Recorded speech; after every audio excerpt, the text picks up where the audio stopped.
Come on, say, can God be pleased? Sino po nandito last Sunday? Narinig niyo yung word. Wow. No? So, can God be pleased? Dahil sabi po ng Hebrews 11 verse 6, and without faith, it is impossible to please God. At napag-usapan po natin that it is extremely important to know that we can please God. Bakit ito po yung pinakauna? Recap lang po to, no? Bakit ito po yung pinakauna na kailangan nating pag-usapan? Bakit natin kailangan malaman kung pwede nating ma-please ang Diyos? At sabi po natin that if not, we're defeated before we start. If not, we won't seek God, but we will run from Him. Unang-una po, bago natin pag-usapan yung faith at yung paniniwala natin sa Diyos, kailangan nating malaman kung pwede ba nating ma-please ang Diyos. And praise God, ang sagot last Sunday is yes, through faith, we can please God. Palakpakan nga po natin yung Panginoon. By faith, we can please God. And what do we mean when we say faith? Faith means trusting or believing, no? And what Jesus Christ did on the cross of Calvary. Pag sinabi natin tayo may pananampalataya, sumasampalataya tayo, nagtitiwala tayo, naniniwala po tayo sa ginawa ni Jesus sa krus ng Kalbaryo. At ano po yung ginawa niya? He paid the penalty for our sins. At ano po yung penalty na yon? Nasabi ng Bible, for the wages of sin is death. Yung kabayaran sa kasalanan natin ay kamatayan. Imagine, binayaran ni Jesus yung penalty na hindi natin kayang bayaran. Alam niyo po ba, hindi tayo pwedeng maligtas sa good works natin. We cannot even be righteous in our own ways, own strength. At na-explain po natin last Sunday, merong righteousness of law and righteousness of faith. At naging example po doon yung ginawa ni Abraham when he believed. No, kung titingnan po natin yung story ni Abraham, ano pa lang po to, before Christ. Hindi siya sumalampalataya sa ginawa ni Jesus kasi wala pa nun. Tama po ba? Hindi ko po ata masyado na-explain yung part na to. Sumampalataya si Abraham doon sa pangako ng Panginoon sa kanya. At sabi ng Bible that when Abraham believed, it was accounted to him as righteousness and he was called the friend of God. So yung kung ang kabayaran ng kasalanan ay kamatayan, sabi naman po ng Bible that the free gift of God is what? Eternal life through Christ Jesus our Lord. So, the moment we believed and put our faith in Jesus, we have been justified and have been made righteous through faith. Nung simulang sumampalataya ka, sinuko mo yung buhay mo, naniwala ka kay Jesus, you have been justified. Anong ibig sabihin ng justified? You have been made righteous. Absuelto ka sa anuman dahil sa ginawa ni Jesus sa krus ng Kalbaryo. He paid for that debt that we could not pay. Yun po yung ibig sabihin po nun. Tama po ba? At natapos po tayo last Sunday na sinabi natin, kung ganun na intindihan natin that we can please God, then pleasing God ought to be our aim, our goal, and our highest aspiration. Katulad po ni Enoch, no? Nag-iwan siya ng legacy as the one who pleased God. So naintindihan na po natin. Sino po dito this week ay naipractice niya na lumapit sa Panginoon, manalangin. Come on. I hope and pray na hindi lang po papasok dito, lalabas sa kabila. No? Yung prayer ko po is tayo po ay natatransform, nako-conform sa salita ng Panginoon. No? At ina-apply po natin to. Hindi lang natin basta naririnig. So I'm excited for our second installment. And for today's message po, we'll look at faith. Come on, say faith. Faith. Come on, shout faith. Faith. Dahil doon na po tayo sa part na for he who comes to God must believe that He is. Babasahin ko po ang text natin ulit in Hebrews 11 verse 6 sa New King James Version. Sabi po dito, but without faith, it is impossible to please Him. For he who comes to God must believe that He is, and that He is a rewarder of those who diligently seek Him. Di ko po nasama dyan, pero basahin ko po yung Tagalog niyan. Sabi po dito, hindi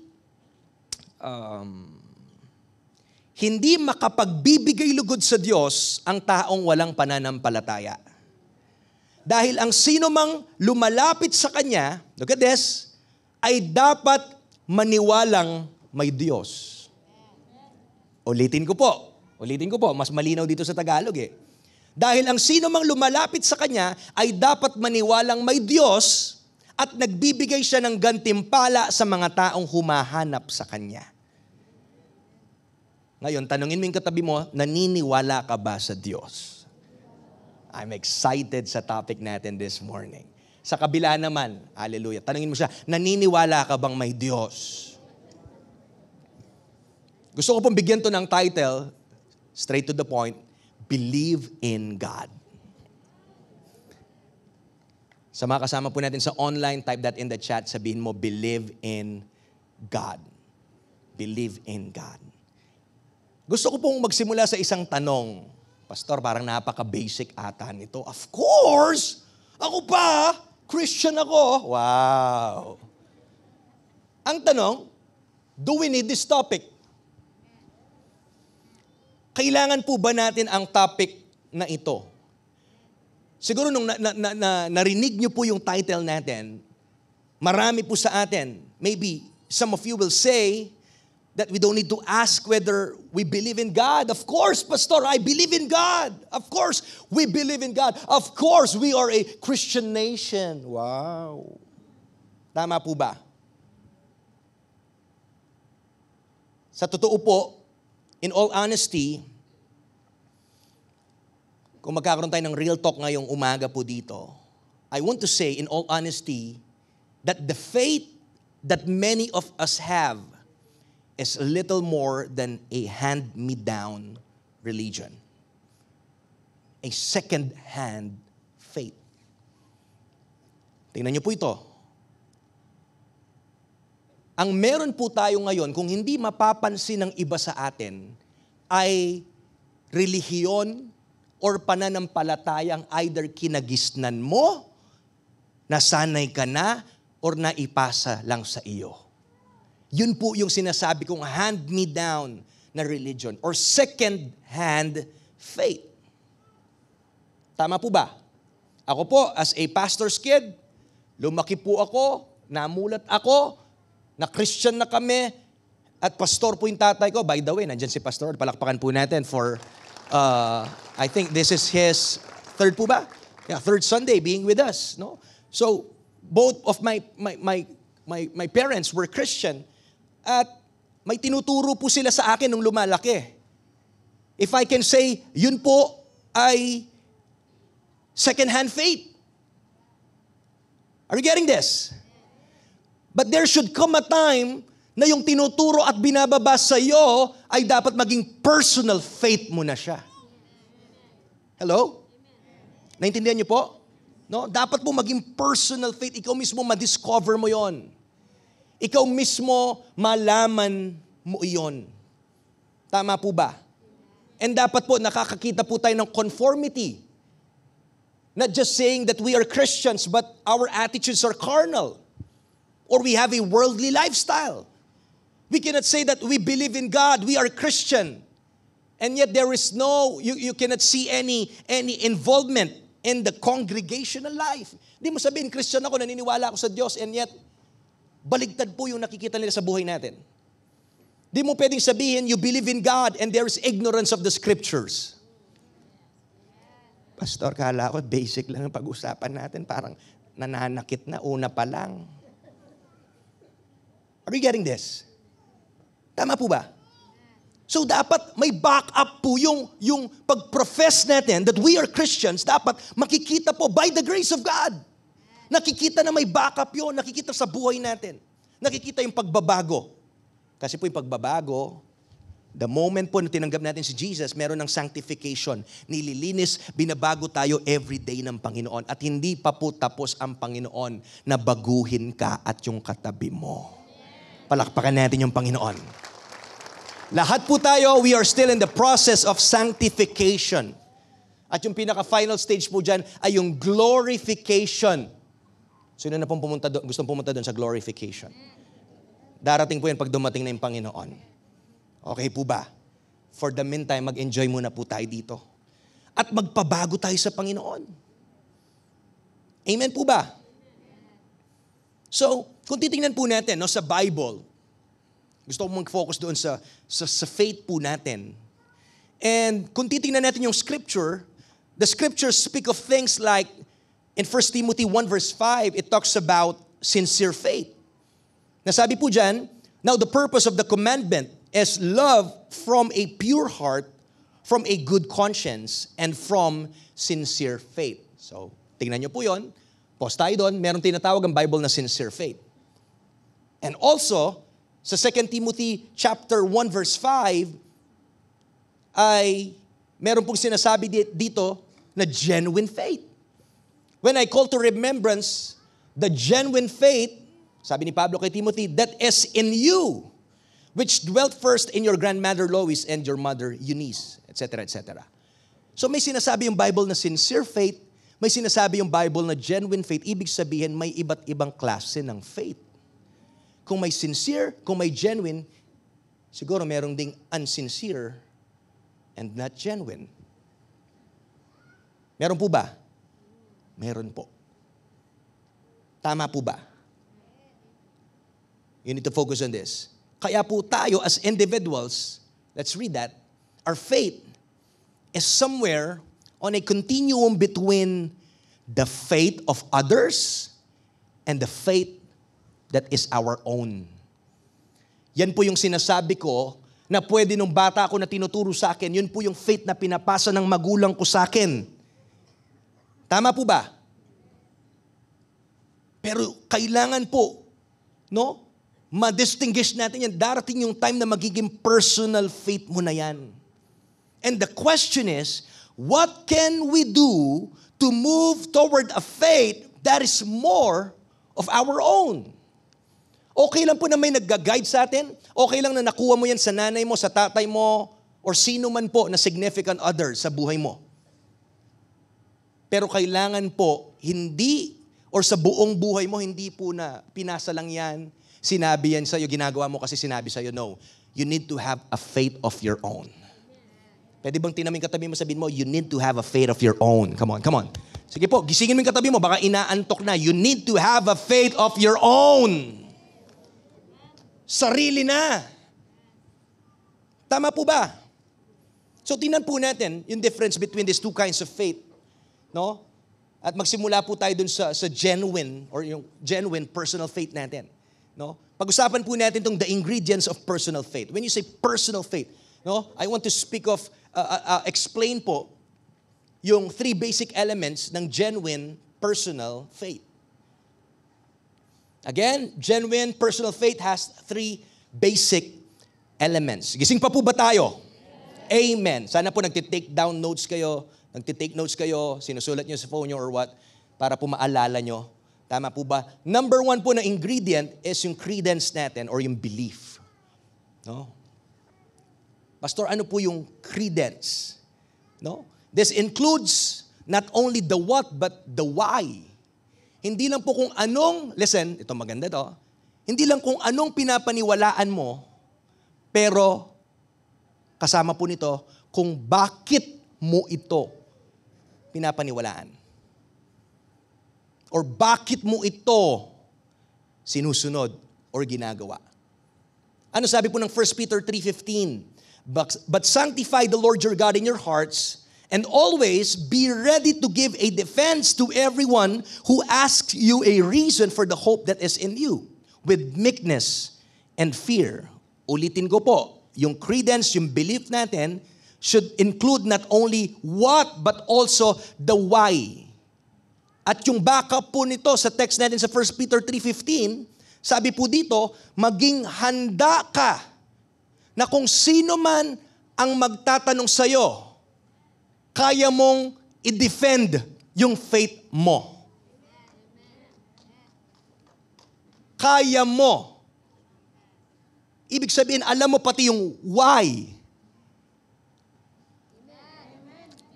May natututunan po ba tayo? Alam mo. For example, kitnanganda ka. Ay, balita ko, Sister Marie, Sister Grace, ano ka, Christian ka? Oo ba't pala every Sunday, kailangan ba magsimba ako? Kasi birthday ko lang tsaka Pasko Kaya mo bang i-explain yun? Kaya mo bang i-defend yung faith mo? Yun din po yung challenge ko sa bakit kayo nandito every Sunday. Why? Pastor, kasi mas marimlaki ni kesa kembale. Why? Kailangan alam mo yan sa kaibuturan ng puso mo. Kailangan alam mong i-defend yon. Why? Kasi kung hindi mo alam yung why, baka malaglag ka doon sa religious trap. Malaglag ka doon sa paikot-ikot na nagiging relihiyoso ka lang pala because you don't understand the things that you're doing. Wow, I'm enjoying this topic. Nakikita niyo po yung importansya nito? Ibig sabihin, come on, lahat po ng mata dito, church.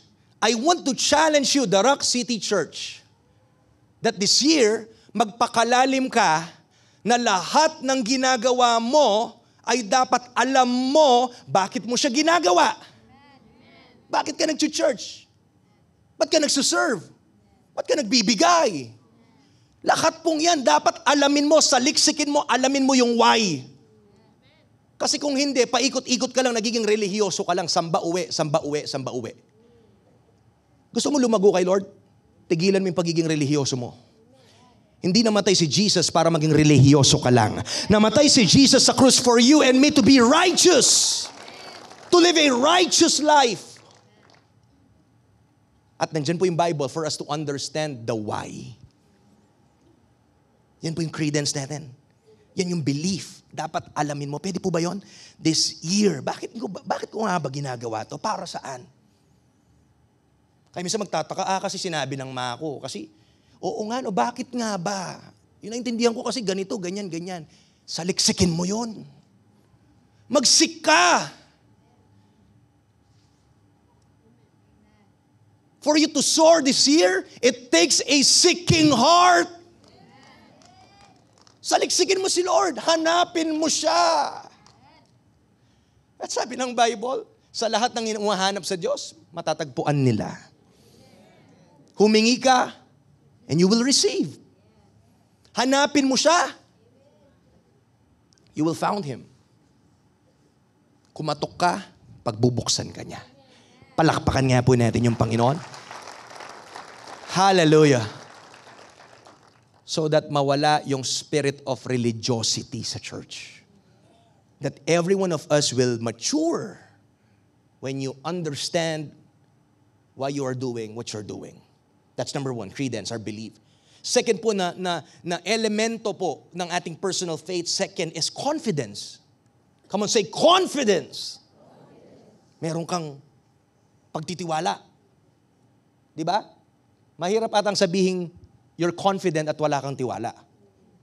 Pag sinabi mong confident ako sa taong to, kilala ko to Kaibigan ko to alam ko sasaluhin ako nito May tiwala ka. Imposibleng you have confidence sa isang bagay, sa isang tao na wala kang trust. Kaya sabi po dito, real trust produces unconditional obedience. Yun. If you trust God, then you should obey God. Humihina na po. Hallelujah. Come on. I believe this year, marami pong magle-level up sa kanilang personal relationship sa Panginoon. Hindi na tayo magiging isip bata lamang, tossed to and fro ng mga problema. Dati onting pitik lang, umiiyak na tayo. Pero ngayon, tumatapang tayo. Hallelujah. Dahil po nagtitiwala tayo at sumusunod tayo sa salita ng Panginoon. If you really trust God, anong evident dapat sa buhay mo? You are obeying God. 2 Timothy chapter 1 verse 12, for this reason I also suffer these things, nevertheless I am not ashamed. For I know, ano sabi ni Pablo? Whom I have believed and am persuaded that He is able to keep what I have committed to Him until that day. Grabe yung confidence. For I know whom I have believed. Ang sarap ata niyan. Naalala ko po yung story ni Shadrach, Meshach, and Abednego. Nang sabi ni King Nebuchadnezzar, ang lahat ng marinig ang trompeta ay dapat magpatira pa sila dito sa ginawang rebulto. At itong tatlong to, si Shadrach, Meshach, Abednego, grabe, taga The Rock City Church. Wow. So alam nila yung stand nila. At nung naglahat po, nagpatira pa. Imagine, nasa mall ka, punong-puno ng tao, nung narinig nila yung trompeta, lahat sila nagbow. Halata yung tatlo, nakatayo eh. At pinatawag sila, nagngingit-ngit dahil ang utos ni King Nebuchadnezzar, ang hindi sumunod ay itatapon at gagawing pandesal sa hornohong apoy. Yun po yung kwento. Hindi po pandesal, pero tatapon po sila sa apoy. And to cut the long story short, tinanong po sila ni King Nebuchadnezzar, sabi nila, kayo pa namang tatlo. Mga official po ito eh. Totoo ba yung narinig ko, na-report sa akin, hindi daw kayo nagpatira pa? No? At challenge sila ni King Nebuchadnezzar na alam nyo naman kung anong mangyayari sa inyo. Pero yung matinding sagot po ng tatlong ito hindi kami magpapatira pa dyan sa rebuldong yan. Dahil alam namin ililigtas kami ng Diyos. Sige, palakpakan nyo po yung Panginoon. Ito pa, may mas papalakpakan nyo po yung susunod. Alam niyo yung faith nila? Alam mo gano'ng katinding tiwala na sa Panginoon? At ito pa yung sabi nila, at kahit hindi pa kami iligtas ng Diyos, hindi pa rin kami magpapatira pa dyan. What a faith!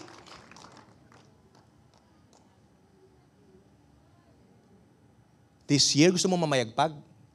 Dapat maranasan mo yan. Matapang ka na masasabi mo yan. I want to challenge you. Sumusunod ka ba kay Lord dahil lang sa blessings?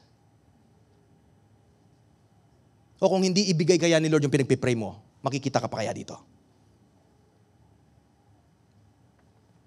Kung hindi kaya bigay ni Lord yung inaasam mo, will you still raise your hands and worship Him? Will you still follow God? Susunod ka pa ba? Isusuko mo pa ba yung buhay mo? Papagamit ka pa ba sa Kanya? Hello? Doon po natin nakikita na malinaw that we love God above all else. Itong tatlo to, grabe. Sagad to the bones. Batak. Sabi lang, hindi kami ligtas ng Panginoon. Hindi pa rin kami sasamba dyan. Grabe yung confidence. Taga The Rock City Church kasi itong tatlong to eh.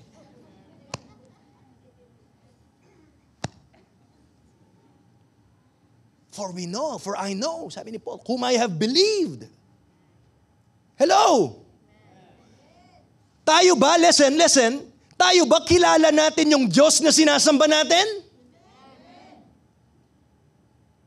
Kasi yung pagkakilala mo sa Kanya, yun yung magbibigay ng confidence sa iyo. Hallelujah! Come on! Palakpakan mo si Lord! Come on! Yung pagkakakilala mo kung sino siya, yun yung magbibigay ng confidence, tapang!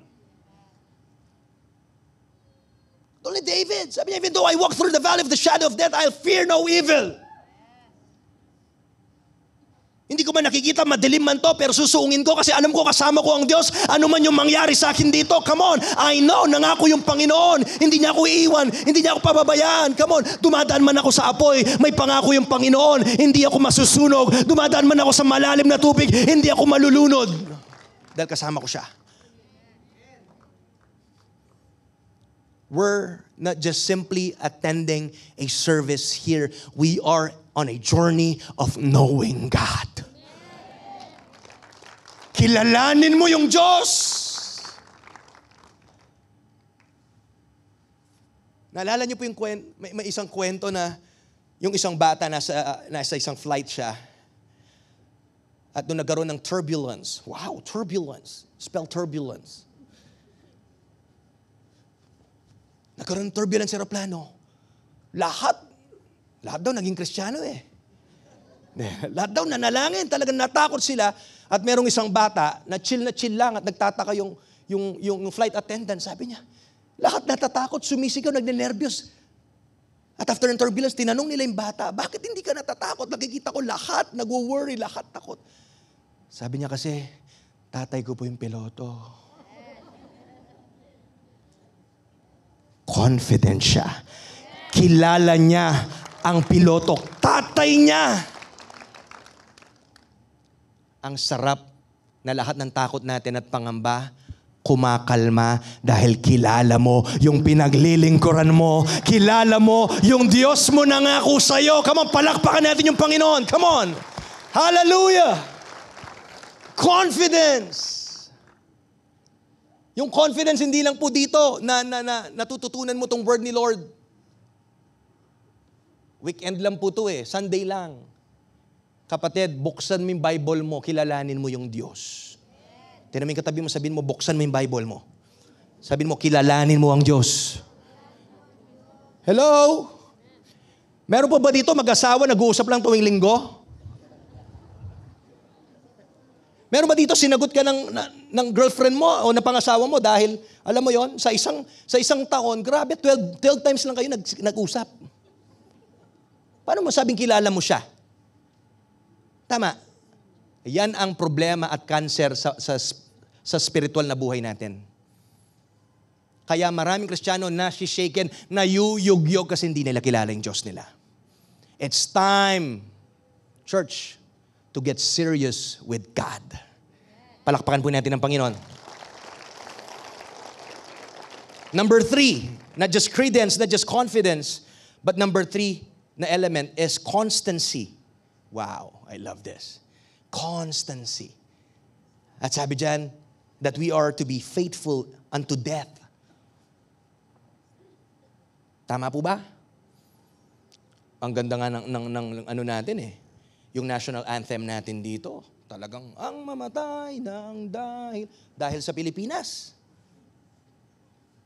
What if ang mamatay ng dahil sa Diyos? Kaya ba natin yon? Kaya mong mamatay dahil sa pananampalataya mo? Alam niyo po, yung mga unang martyrs ng church, they loved God even sa point of death.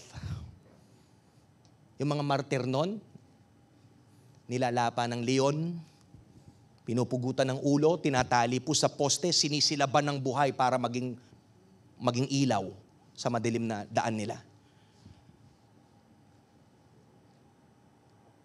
Ganyan po katitindi yung mga martir ng unang panahon in the Bible times.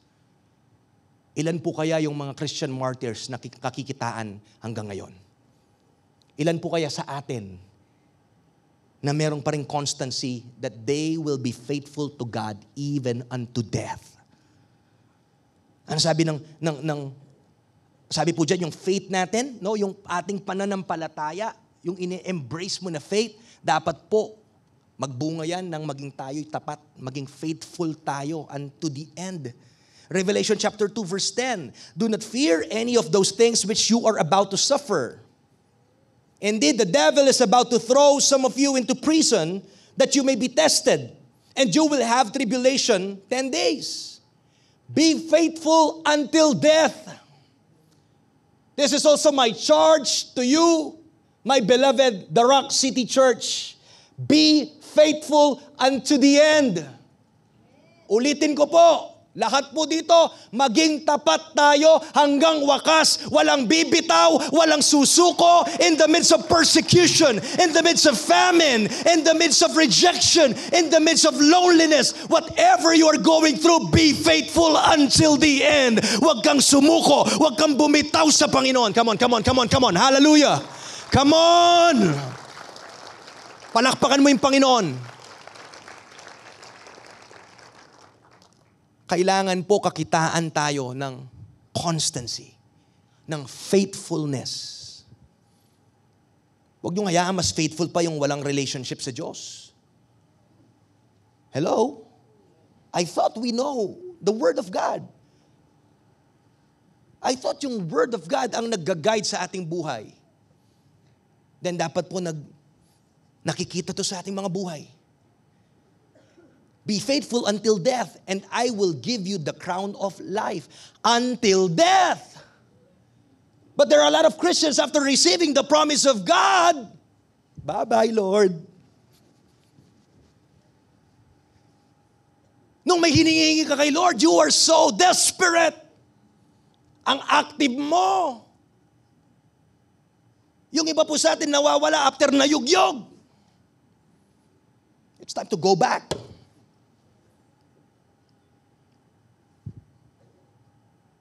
Go back. Wala na po tayong hinihintay pa na best time to go back to God, but now. This is for everyone. I love you enough to say this, go back sa Panginoon.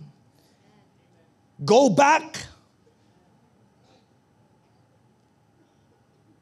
Dumating man, wala pa yung pinagpipray mo, be faithful to God. May sakit ka ngayon, be faithful to God. May problema sa family, be faithful to God. Sa season ng kasalatan, salat, may famine, I don't know, be faithful to God. Huwag mong hayaan na yung mga nangyayari sa iyo ay maiba ang iyong paglilingkod at pagmamahal sa Diyos. Maging constant po tayo. Ito po yung tatlong elemento, yung credence natin, yung confidence, and our constancy. Now, I will give you a short question. On a scale of 1 to 10, how would you rate your own faith in these 3 areas? Pwede niyo po sulat sa phone niyo, ngayon or mamaya, pwede rin ngayon, lagyan mo ng score. Para alam mo, kumusta yung credence ko? Kumusta yung confidence ko? Kumusta yung constancy ko? We need to do that. We need to do that. Tama po ba? So magja-jump na po ako ngayon, napag-usapan na natin yung true, yung real, genuine faith. Ngayon, yung kalaban po ng faith is yung tradition. Ayan. Kaya pag-usapan po natin the traits of mere tradition. Diba? Kasi pwede na yung faith natin, hand me down, pinasa sa akin, nakasanayan ko tradition. Or personal ko to. Ano ba yung definition ng tradition? Tradition simply refers to what which has been received. Natanggap mo na lang, di ba? Namulat ka, kinalakihan mo. And in religion, some people's faith is nothing more than tradition. Kung tatanungin mo yung mga tao, marami magsasabi, actually, ako po, sa mga nakakausap ko, talagang hindi nila ma-explain bakit nila ginagawa yung mga bagay na ginagawa nila. Kasi kinamulatan ko na eh. Nakasanayan ko na. Tradisyon kasi napasa na lang sa akin. Yan po yung tradition. Tama po ba? At yan po yung bagay na they've simply been going with the flow. Their convictions are nothing more than those of the chameleon na nagbe-blend in. Hello? Paiba-iba yung conviction. And lastly, their faith is not really their own. It is a matter of convenience rather than conviction. Alam niyo po ba na nung tinanggap mo yung Panginoon, the Holy Spirit took residence in you? And He is the Spirit of truth? When you say the Spirit of truth, siya po yung nagtuturo sa atin kung ano ang tama. Kaya hindi pwedeng magkasala ka nang hindi ka kinakalbit na ng Holy Spirit. May urging. Meron po ba dito nagkakasalan, wala kang maramdaman? Delikado yan. Hindi tayo pwedeng mawalay sa tamang landasin nang hindi gumaganyan yung Holy Spirit. Mali yung desisyon mo. Aliyan. Kasi nga, He is the Spirit of truth.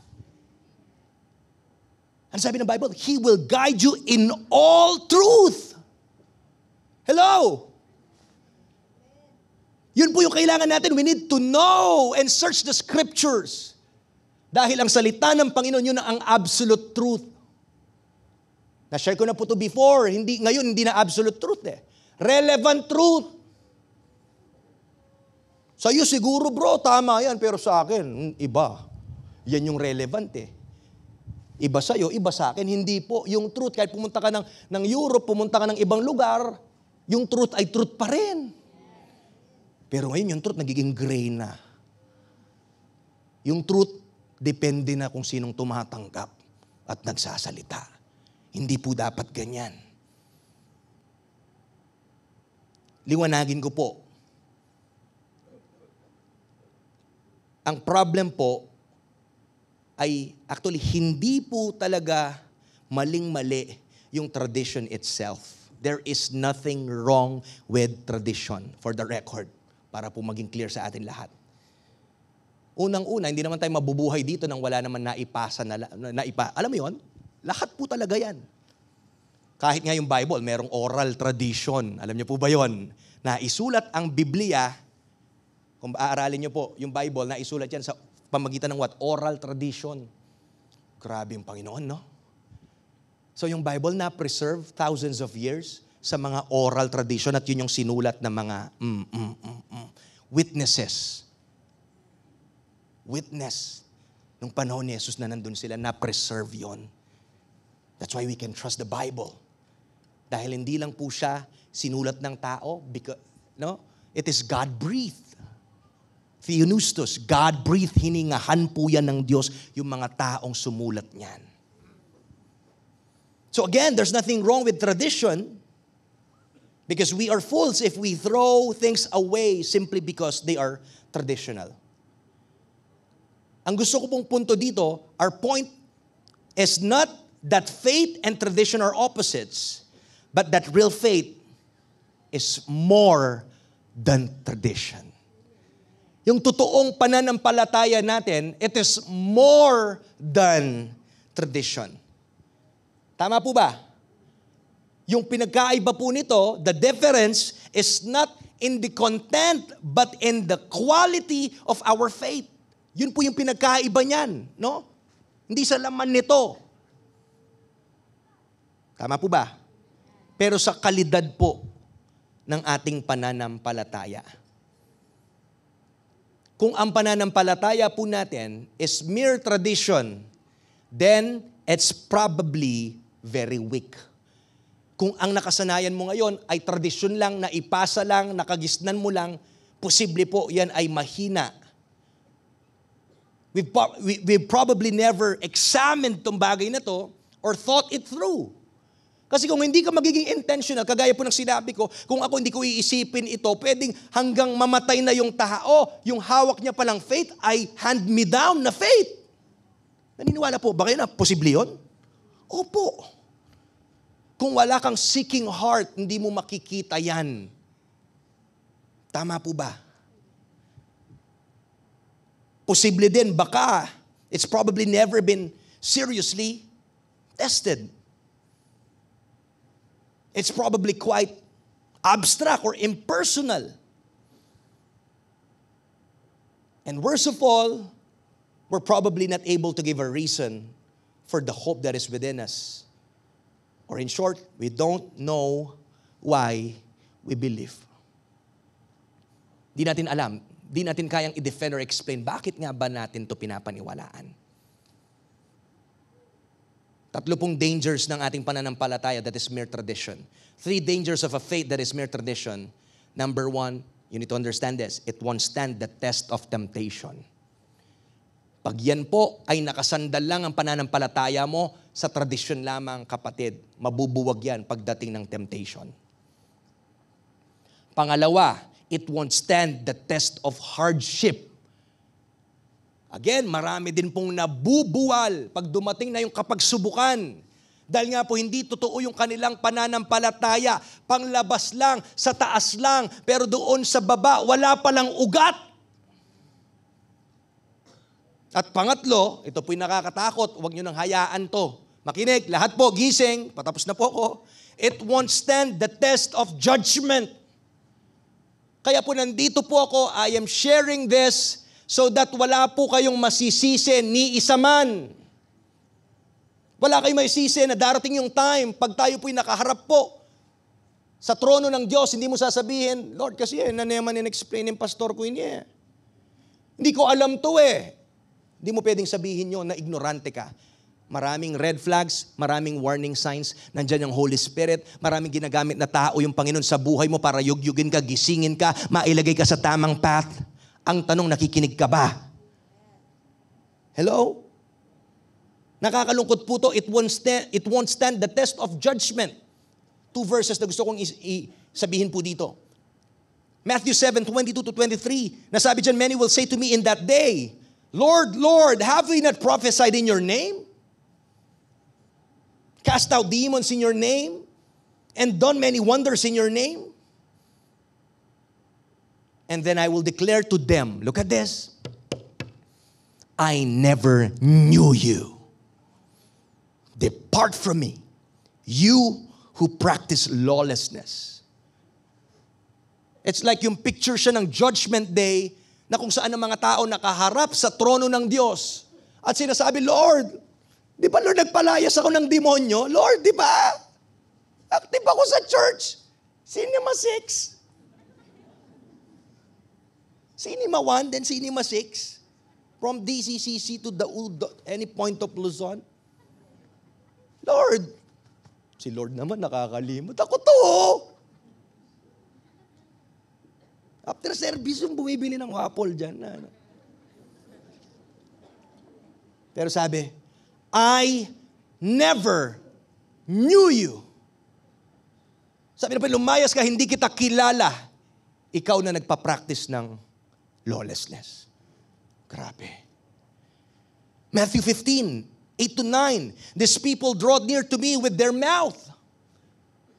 Marami pala, pwede pala maging Kristiyano tayo, dang taas lang, bibig lang. Ay, wa Christian ko, wa. Arong niya mo, wa.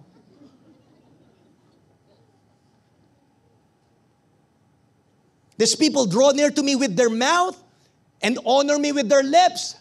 Pupurihin ka sa awit. Hallelujah. But their heart is far from me. You can raise your hands. You can sing that song. But only God can see the true condition of your heart. Pwede ka magpaka-plastic dito?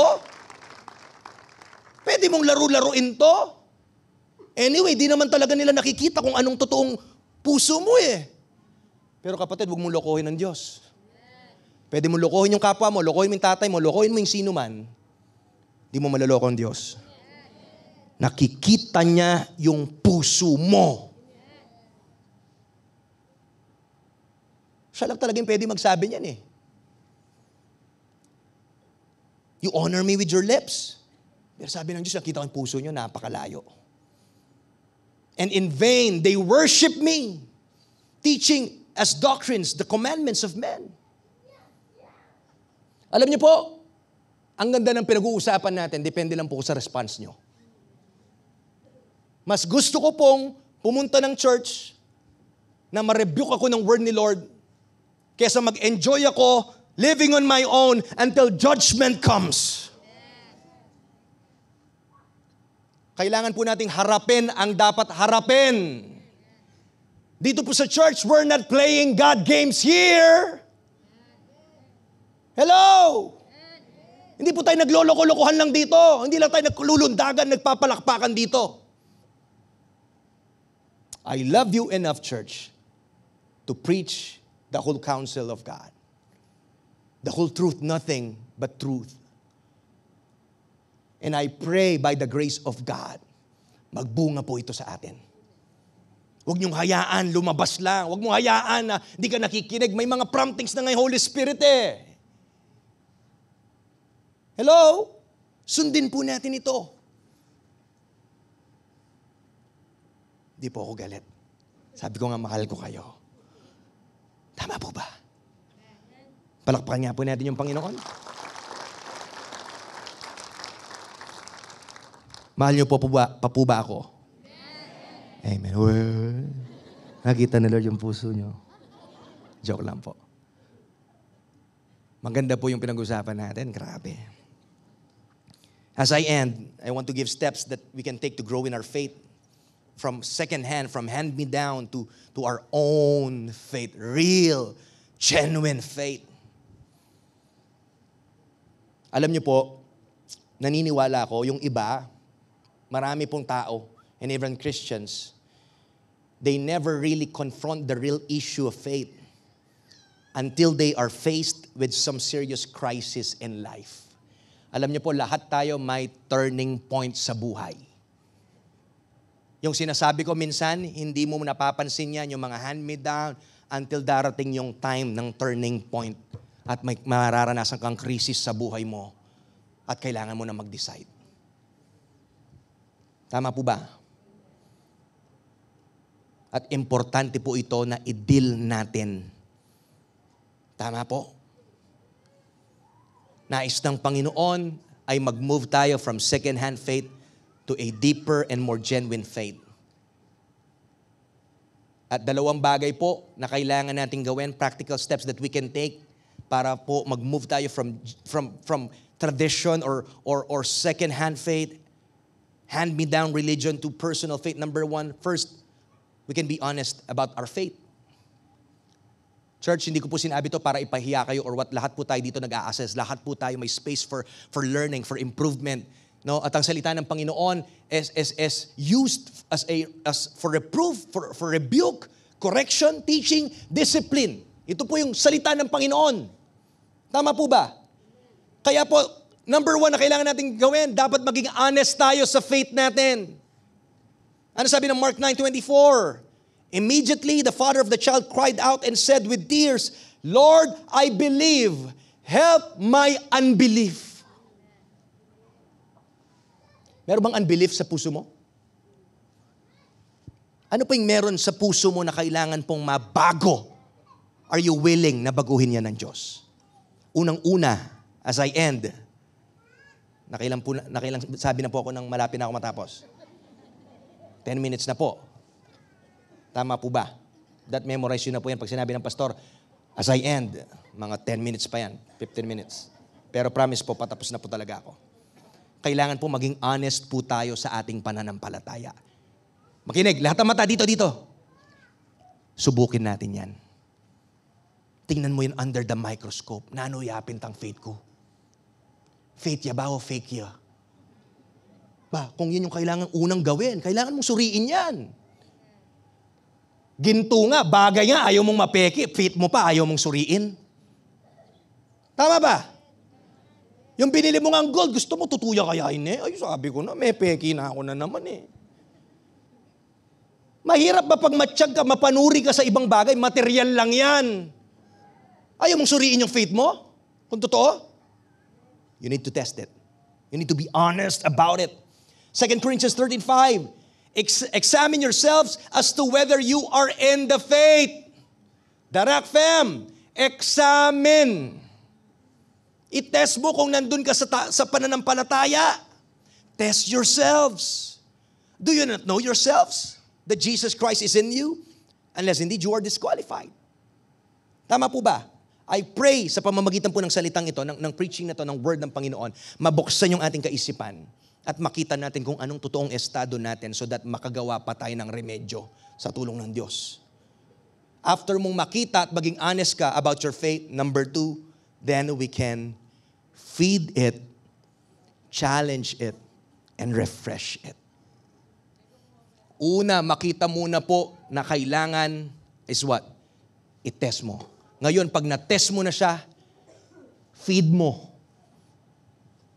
Maging intentional ka, kapatid. Hindi mo mararanasan yung totoong breakthrough at hindi ka basta makakalis sa tradisyon kung hindi mo po kakainin at itatama ang iyong pananampalataya.